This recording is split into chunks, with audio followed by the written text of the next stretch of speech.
After weeks of negotiations that almost did not make it, a Gaza hostage deal has been finalized. Hamas agreed to release 50 of the October 7 hostages in exchange for Palestinians detained in Israeli prisons and a 4-day humanitarian truce. Now, how did this much welcomed agreement come into being, and who were the players? Our next report explains.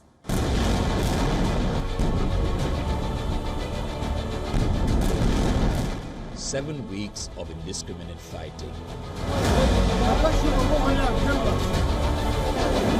49 days of waiting. 49 nights of horror. 15,000 Palestinians and 1,200 Israelis killed since the October 7 attack.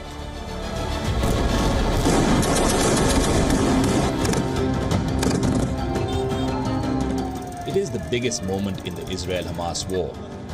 A temporary ceasefire agreed to by the warring parties has brought relative calm over Gaza as people process these moments without the shattering sound of shrieking bombs and missiles. This week, the hostage deal promised the release of 50 hostages, mainly women and children, in return for 150 Palestinian detainees. Both sides also agreed to silence their guns and bombs for 4 days. For the 2 million plus residents of Gaza, the deal is a respite from weeks of sustained Israeli bombardment. For others, it is a hope of being reunited with children, parents and spouses, a promising lull for both the Jews and the Arabs. We hope this ceasefire will be good. We have been waiting for this ceasefire.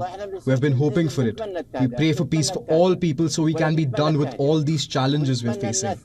We have been fleeing from one place to another. We hope the ceasefire will be good and that we will see positive solutions from this. Hoping everybody is safe to some degree and is being kept healthy, and we're hoping to see them soon as we can. But every person that comes home is a huge thing.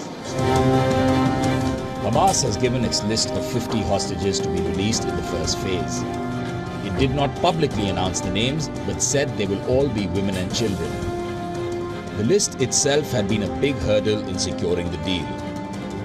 When Hamas had refused to divulge information, it was only when Washington relayed to Doha that withholding information is a deal breaker did Hamas offer the details just to Qatar.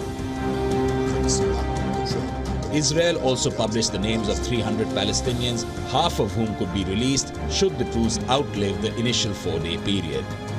Over 30 names on the list are women, and more than 260 children and teenagers under 19. Most of those listed are residents of West Bank, only a small number belong to Gaza. They face varying challenges from holding protests to carrying out arson attacks against Israeli guards.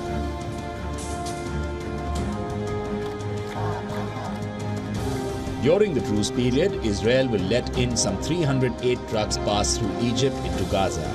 The aid convoys will bring fuel, water, food and medicines, along with emergency supplies to the unfortunate city.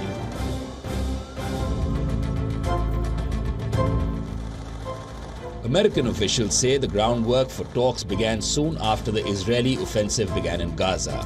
Multiple countries were involved, spy masters and leaders each playing an active role, along with Qatar and the US, the mentors of Hamas and Israel. It's actually the Qataris who had approached the White House shortly after the October 7th attacks that they had some information, they had an ability to potentially secure the release of hostages. So ever since then, very senior officials in the White House, President Biden, and leaders in Qatar as well as Israel have been working, or almost around the clock for parameters of an agreement that could secure the release of these hostages. The release of 2 American-Israeli women was the pilot project in this mission. A a proof to all the players that a larger deal was possible. It was only after Qatar mediated the initial release that work on the deal started in right earnest. However, everything wasn't a smooth ride. Multiple talking heads were involved. Mossad had to relay information to Israeli forces and the government. The US delegation had to pay it back to Washington. The process was painfully protracted, the messages passing from Doha to Cairo to Hamas leader Yahya Sinwar in Gaza and then back again.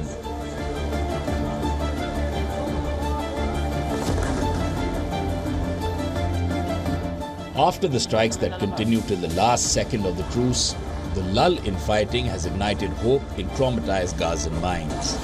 The displaced say they want to return home, even if it is mere rubble. But the Israeli army has made it plain and clear, this is just a temporary pause. The fighting will resume and northern Gaza will remain a war front where movement is restricted. Questions now remain about the second phase of the hostage deal. Does Hamas have enough hostages alive to extend the truce, to leverage the return of more Palestinian detainees?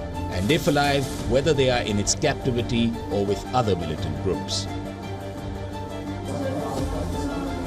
For now, the first phase has held world leaders, observers and people on all sides hoping the truce will sustain a non-violent way forward and not remain just a mere blip on an unrelenting landscape of devastation.